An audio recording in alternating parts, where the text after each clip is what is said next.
Pasukan perlawanan Irak kembali meluncurkan serangan mematikan ke sejumlah markas militer Amerika Serikat di Suriah.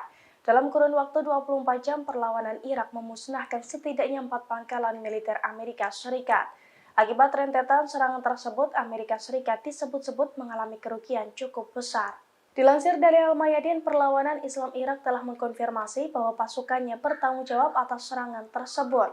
Pasalnya, serangan itu diluncurkan pada Selasa 2 Januari 2024.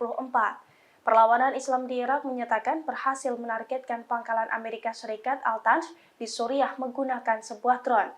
Serangan itu terjadi setelah kelompok tersebut meruntuhkan pangkalan Al-Sadadi menggunakan roket salvo. Di hari yang sama, pasukan perlawanan Irak juga mengaku meluncurkan pesawat Abrawak untuk menyerang pangkalan Al-Malikiyah. Selain itu, pada Selasa lalu, perlawanan Irak juga 2 kali menargetkan pangkalan Ramlan di Suriah. Rentetan serangan itu pun diklaim sebagai komitmen mereka untuk terus menargetkan benteng pasukan Amerika Serikat.